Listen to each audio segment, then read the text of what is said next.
break, we will continue with our presentations, and I'd like to welcome Angel Rodriguez from Concentrol. He will tell us about the choice of footwear release agents, and from this point of view, what are the main factors for choosing probably his release agents for the shoe production. So, Angel Rodriguez, thank you so much for having you here the first time, and I hope to see you again soon. Huh? Thank you. All the best for you. Okay, good afternoon. As he said, I will talk today about the choice of a footwear release agent. There are some main factors that has to be taken in consideration when choosing a release agent. These are the main ones, the more basic ones, which are polyol system, if it's polyether or polyester, the concentration and active material of the release agent, mold temperatures, where the shoe sole will be produced, and the finish of the demolded piece, if it's satin, matte, finish, and also the posterior processes after the molding, like paintability, adhesion, and other processes. Of course, the three main objectives that a release agent must achieve is to have a high mold release power. This is the first one. Then to give impeccable finish of the shoe sole with very good uniformity, and then contribute with a very low mold build-up. In case of the type of polyol, of course, polyester polyols, they have better abrasion, and normally they are cheaper. In case of polyether, they have more hydrolytic stability, but normally are more expensive. But it's basic to know the system before choosing a release agent. Why? Because, for example, using a polyester release agent in polyether will cause some problems. Probably that the finish of the piece will be affected. In other side, using a polyether release agent in a polyester system probably will cause too much build-up of the mold, apart from other effects. About the release agents, we can summarize that the structure of the release agent is divided in three parts: active materials, that can be waxes, resins, silicones, the carrier of these ingredients, which is solvent or water, and other additives like film formers, matting agents, and others. About possible concentrations that a release agent can have, we can divide it in three grades. The first one is a ready-to-use product with low solid content. Then the second one, and the most common in this industry, is a ready-to-use concentrated. And the last one, more focused on export markets, are the concentrated for dilutions, release agents that must be diluted with water or solvent before using them. Then another important factor to consider is the mold temperatures, because mold temperatures are the key in the process of curing the blend of polyol and iso to form the shoe sole. In case of a release agent, from the mold temperature depends the drying and wood film formation that later will provide the release effect. Then we have the finish of the demolded piece. Of course, there are different grades of release agents and different grades of finish of the shoe soles that can go from shiny glossy to satin or to matte. Usually we can say that more matte the shoe sole will be, higher can be the build-up on the mold. And on the other side, with shiny finish shoe soles, we can have less build-up, longer cleaning cycles, but sometimes more greasy shoe soles. Then about secondary processes, painting, gluing, and adhesion. This is something focused, a process that customer does, but normally it's important to know these processes because the release agents can interfere, for example, with the gluing or the bonding if the chemical or physical degreasing of the shoe soles is not very well achieved. So there are some grades of the release agents that makes these processes, posterior processes, easier. Then we have another grades focusing on release agents for density shoe soles. This is important to consider that during the same molding process, the outsole has to bond with the midsole. And the important point here is that the release agent doesn't interfere to this bonding during the production of the shoe sole. For this case, we have a special release agents that are just for this special application. For example, using here a normal release agent for single density shoe sole probably will lead to bonding problems. But these were the main factors. But normally there are also other factors, underrated, but also important to consider. The application system, the release agent's BOCs, the flammability of the release agent, and hazard and environmental impact of the release agent. The application system, a release agent can be applied automatically by robot or manually by hand. And in both cases, the application can be standard or electrostatic. In case of the robot application, there are some benefits, like you always have the same application. The consumption of the release agent is optimized. It's easy to work with electrostatic system because it's more automatic. It can be increased without having the fatigue of the operator. And also, at time, there is a cost reduction and you get a more homogeneous production. But on the other side, there are also some disadvantages using robot application, like that robots cannot handle unexpected situation when there is a breakout in the line or some problems in one mold. Also, there is a higher investment at the beginning of machinery and processes of control. And then it's up to them to modify, to adjust. This came from the release agent. These BOCs came from solvent-based release agents. And these BOCs, of course, they are one of the main pollutants of the environment. So here we apply the BOCs when we spray the release agent onto the mold. How to reduce these BOCs with the choice of the release agent? Changing from solvent-based to 50% co-solvent, which is understood like hybrid. It means that the carrier is half water, half solvent. And then finally to water-based release agents. But also there are other options, still with solvent, which are concentrated products or electrostatic products. Which are the advantages of concentrated release agents? There is less consumption. Concentrated agents, release agents has a higher active material, so it means that it's necessary to apply less flow rate on the molds to get the same release effect. So the consumption is decreased. Then if consumption is decreased, if you apply less release agent, you are applying less BOCs and less toxical values that later we will see. And you are creating a better working environment for the operators. And usually changing from a low concentrated release agent to a more concentrated release agent, there is an upgrade in solvent class. Concentrated release agents are less flammable than ready-to-use low solid content release agents. Then about electrostatic release agents, the principle that works this technology consists in giving opposite electric charges to the mold and to the product. Then these opposite charges are attracted to each other, so you are avoiding unnecessary product loss outside the mold because all the product is attracted inside the mold. And this makes that release agent reaches all the corners of the mold. This means some advantages, like, for example, a reduction in consumption, about 30 and 50% if the product is well adjusted, prevents the waste of the product, because, as I said, all the material goes inside of the mold, and there is no product accumulation outside the mold. So the line seems and is more clean. And of course, if you reduce the consumption between 30 and 50%, automatically the VOCs emissions are also reduced. So, and the quality of the working environment is improved, like can be seen in this graph. The disadvantage of this technology, higher price, of course. The application equipment is more expensive and sensitive. Spray guns are larger and heavier.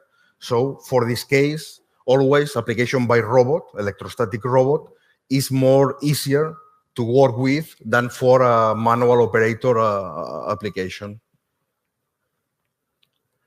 Then from our side, all our solvent-based can be adjusted to work with electrostatic system according to an electrical resistance value. This value normally is proposed by our customers together with the machinery supplier. And we work normally around 200 and 500 mega ohms, but it can be adjusted to any decided value for the customer. Then another grade of realizations are the co-solvent mix 50-50 hybrid realizations, which in this case the carrier of the active material is half water, half solvent. Now it has different advantages because the pieces, the molded, have the same finish as working with a solvent base. And the working properties are similar to working with a solvent base class 3 with a high flammability realization, because it has the same active content and the same drying time. And this can be a good intermediate solution for customers that they want to make the step to change from solvent to water-based, but they prefer something in between. So this is a good intermediate step to start working with this technology. The main advantages of this technology regarding a solvent-based classic realization is that at least there is a half reduction of the VOCs emitted into the atmosphere, because half of the formulation is water. Then you create also better working environment in the productive line, and you get a product with lower flammability, normally higher than 55 Celsius degrees can be the flash point. And then the main advantages in comparison with water-based classic realizations is that you get more dry finish of the demolded piece, cleaner than a classic water base. You have the molds and the surrounding of the molds more clean. And the working method is similar to a solvent base, which we can consider less critic than working with a water-based. Then, finally, about water-based realizations, of course, there are some advantages compared with solvent-based, because the main one is that we get almost a total reduction of the VOCs emitted into the atmosphere, because almost all formulation is water, better working environment in the productive line, and no flammability problems. But there are some considerations to take care. Minimum mold temperatures of 45. We say this in order to help the water to dry, because sometimes can be longer than in case of solvent-based products. Air atomization around 2.5 bars for the same reason. And adjusting correctly the flow rate, just that the line needs. Then doing this, excellent results are achieved with release performance and surface finish. Our actual water-based realizations have the possibility to be diluted with water, the more concentrated grades. They give very good lubrications for molds and for appliances, and they are good working with high mold temperatures. And in this case, not just PU, and also they can work in EVA and Phylon processes. And nowadays, they are formulated with an improved stability, which makes them very suitable for export markets like India, China, and so on. So, till now we have seen the application system, the realizations. Now we will focus about the flammability and the environmental impact according to realizations. Regarding flammability, the problem here means the risk of having explosive atmospheres. Explosive atmospheres can appear with the combination of three factors: flammable combustible product, that in this case will be the solvent-based realization; oxidant, that normally in this case will be the oxygen of the environment; and a source of ignition, that can be a spark with a broken machine or something similar. Here in Europe, we have the ATEX regulation, which regulate which machinery is suitable to use in these explosive atmospheres.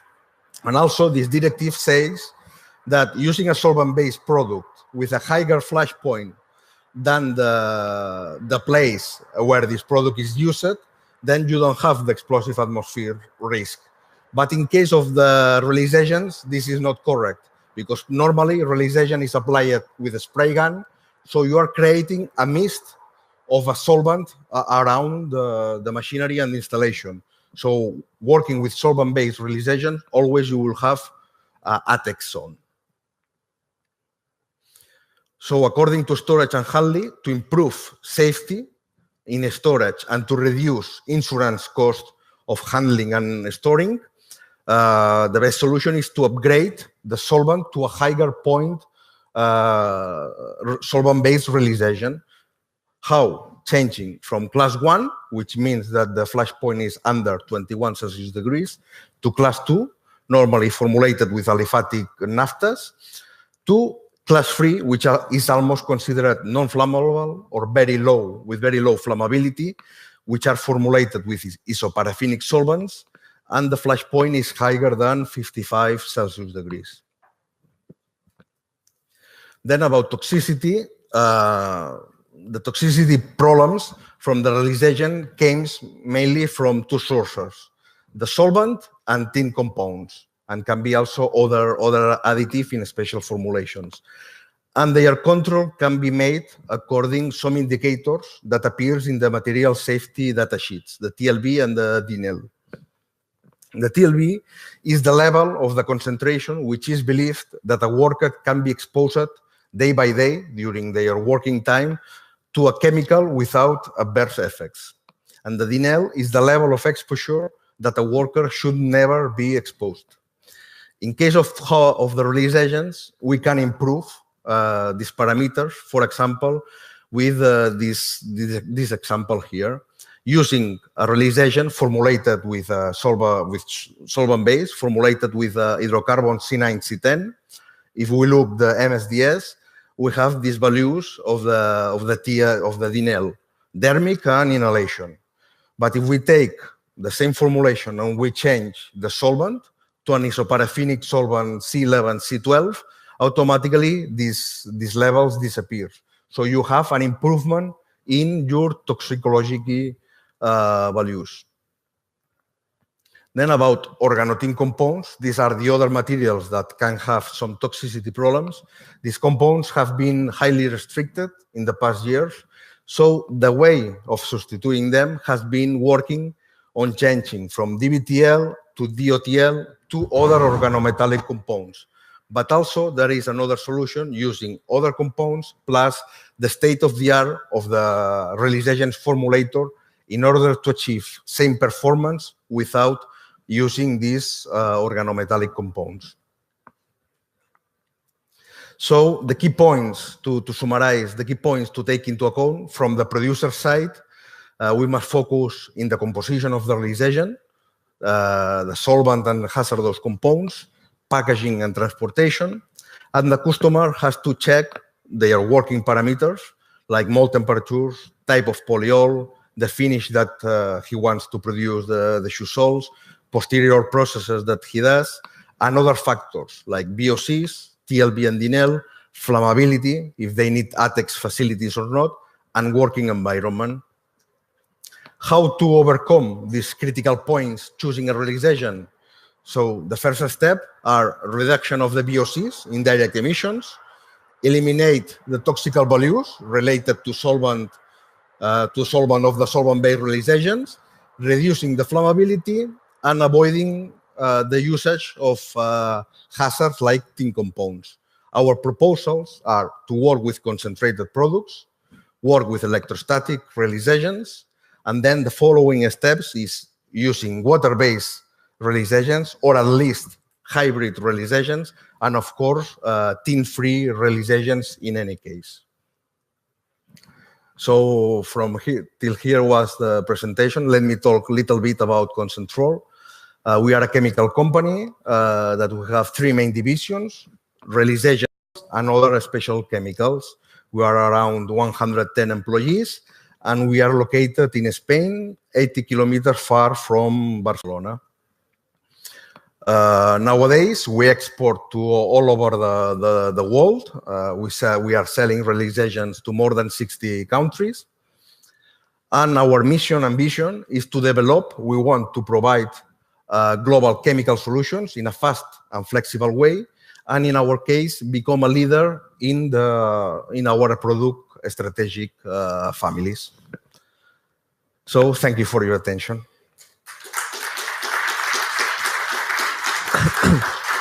Okay, thank you so much also from my side. Very interesting, very good, on the point from the timing and from the content also.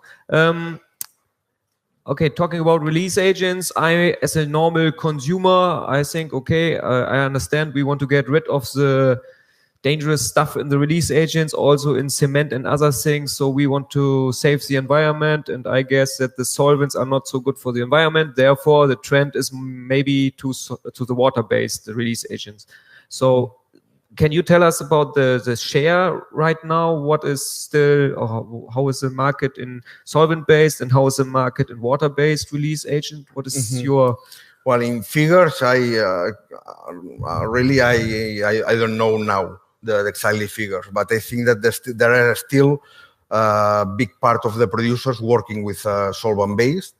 More if we talk about the export on countries like China or India. Yeah. But I think that the trend is to work each time more and more with water-based. So I think that sooner, more soon than later, we will be at 50-50 solvent water, I suppose. Okay. Okay, thank you. Questions from the audience? Yes, please.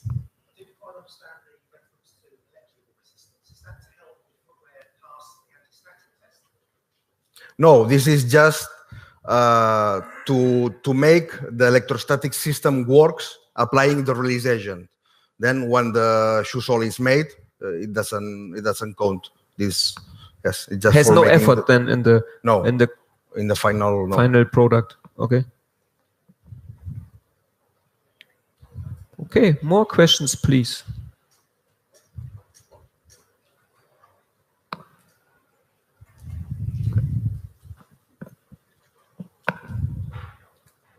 Okay. Okay. I cannot ask questions because I have not enough knowledge about all this. Our machines spray release agents, the robots that you mentioned, for example. A lot of customers also still spray via hand. And as you say, there are advantages of the one system, also of the other system. And maybe sooner or later, all the manual work will disappear and all the machines will take over. And I don't know what we will do then in 20 years. Who knows? But okay, right now we are still working on today's problems. And one is, for example, how can we get the shoe or the sole out of the mold without damages and so on. And your release agent can help us with that. So thank you so much, Angel, to have you here. And I hope to see you again in 2 years. Sure. And enjoy your time here. Thank you.